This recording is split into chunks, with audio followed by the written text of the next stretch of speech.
Ora sai la tua stagione e la tua tipologia, però devi anche conoscere il linguaggio dei colori, perché non basta sapere quali sono i colori che ti stanno bene, bisogna anche capire quali sono i colori da indossare e per quali occasioni, perché i colori parlano prima di noi, comunicano delle sensazioni sia a noi che agli altri. Quindi è importante capire, conoscere quali sono queste emozioni, sensazioni, qual è questa comunicazione che stanno facendo alla nostra insaputa. Questo ti permetterà la mattina di scegliere il capo più adatto a quello che tu vorrai trasmettere durante l'arco della giornata. Cominciamo con il bianco.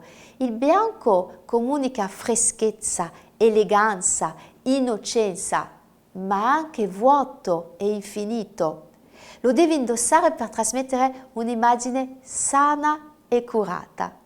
Il nero è formale, è ufficiale, forte, elegante, ma è troppo usato. Mette una distanza tra te e gli altri e quindi te lo consiglio solo per i momenti formali. Il grigio chiaro trasmette un'idea di paura, di vecchiaia, di morte. Vediamo dopo come abbinarlo. Il grigio medio è neutro, equilibrato e ha un'immagine rispettosa, comunica però anche indecisione. Cosa puoi fare quindi? Potresti indossare il grigio chiaro di prima con il grigio medio, con altri colori più positivi per dare un po' più di grinta. Il grigio scuro trasmette un'idea di depressione, monotonia, meglio dimenticarlo. Il rosso, la passione, il dinamismo, la fiducia in sé, l'autostima, il desiderio, l'energia, la gioia, il potere. È un'immagine molto potente, calorosa, impressionante. Non usarla tutti i giorni, usala quando realmente ti serve. Il rosa è un colore accogliente, dolce, però solo a piccoli volumi. Sei un uomo, il rosa va usato per gli uomini, però non abbondare, non esagerare. L'arancio canalizza l'energia, dà felicità, entusiasmo, vitalità. Ha un lato però anche superficiale, quindi anche lì devi essere cauto. Il marrone è caloroso, concreto, parla di semplicità, favorisce la comunicazione, la modestia. Però è negativo se è esagerato. Il giallo comunica un'idea di scienza, di sapere, di dinamismo. È il colore preferito dei bambini. Ha un'immagine attiva, aperta e accogliente. Attenzione a non esagerare anche con questo colore perché dà un'idea anche di mancanza di serietà. Il verde, speranza, calma, è attrattivo, è anche un po' infantile, però dà un'idea di tenacia. È da indossare quando bisogna calmare chi ti ascolta. È un colore sereno.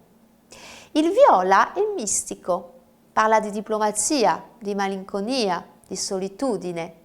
Stai quindi molto attento nell'usarlo, a piccoli tocchi. Il blu fa pensare alla calma, al pacifico, un'immagine fiduciosa, anche di ordine e di regolarità, di rispetto, di rigidità. Come fare adesso per abbinare tutti questi colori? Non è una cosa così semplice. Intanto ti consiglio di abbinare al massimo 3 colori insieme e di ricordarti sempre che il colore che domina, cioè il colore che hai messo di più, delinea l'umore del giorno. Ma adesso ci aiutiamo dal cerchio cromatico. Andiamo a vedere insieme l'immagine.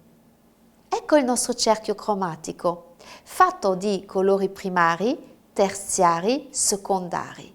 Ma come lo possiamo utilizzare questo cerchio? Intanto ti consiglio di portarlo sempre con te. Quando devi andare a fare degli acquisti in modo tale da sapere quando tu compri un determinato colore con quale colore lo potresti abbinare. Ma come facciamo? Andiamo a vedere questa seconda immagine. Eccoci con la seconda immagine. Un'immagine il cui titolo è il contrasto. Perché il contrasto?